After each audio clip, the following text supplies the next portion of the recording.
দেখুন, বাংলাদেশটা একটা অন্য দেশ, ভারতবর্ষটা একটা অন্য দেশ। একটা দেশ আর একটা দেশের সম্বন্ধে যদি কিছু করে, সেটা সেই দেশকে করতে হয়। আমরা দুঃখিত, আমরা মর্মাহত। অনেক মানুষ আগেও মারা গেছে, এখনো অত্যাচারিত হচ্ছে।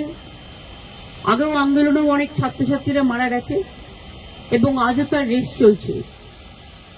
এবং আমরা তো কেউ ঘটনাটাকে সমর্থন করছি না। যে কোনো ঘটনায় যে কোনো ধর্মের ওপরেই হোক না কেন, আমরা সেটাকে সমর্থন করি না।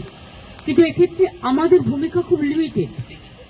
তার কারণ এটা হচ্ছে, যেহেতু আমরা আলাদা দেশ, বাংলাদেশ আলাদা দেশ, এটা ইন্ডিয়া গভর্নমেন্ট বাংলাদেশ গভর্নমেন্টের সাথে কথা বলতে পারি, বলে অ্যাকশন নিতে পারি। আমরা এটুকু বলতে পারি যে আমরা এক্সটার্নাল অ্যাফেয়ার্স পলিসির ব্যাপারে তৃণমূল কংগ্রেসের স্ট্যান্ড হচ্ছে যে যখনই গভর্নমেন্টে থাকুক না কেন, আমরা গভর্নমেন্টের স্ট্যান্ডটাকে সাপোর্ট করি। কাজেই আমাদের বক্তব্য খুব পরিষ্কার, কোনো ধর্মের ওপরেই, কোনো বর্ণের ওপরেই, কোনো জাতির ওপরেই কোনো অত্যাচারই আমরা মানি না। না হিন্দু, না মুসলমান, না শিখ, না খ্রিস্টান, আমরা সবাই এক। এটাই আমাদের প্রিন্সিপাল। সুতরাং বুঝলে, আমার কথা দিয়ে বুঝতে পারলে, আমরা যেসব ঘটনা আজ নয় গত 1 বছর ধরে ঘটছে, প্রত্যেকটা ঘটনার জন্যই আমরা দুঃখিত।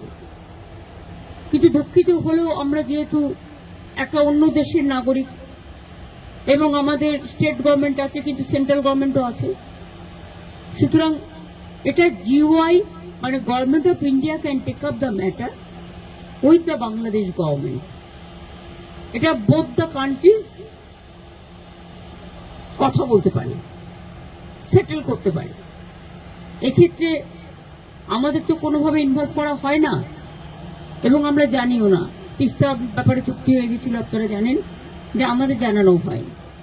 কাজে আমাদের দিক থেকে আমরা বাংলাদেশকে ভালোবাসি, বাংলাদেশও আমাদের ইন্ডিয়াকে নিশ্চয়ই ভালোবাসে, বাংলাকেও ভালোবাসে।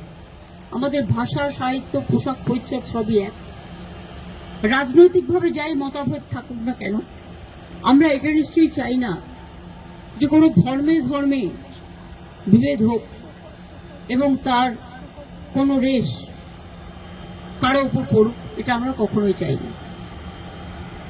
এবং সেন্ট্রাল গভর্নমেন্টে যারা আছেন, তারাও তো পার্টিকুলার একটা ধর্মের বিরুদ্ধে প্রচন্ড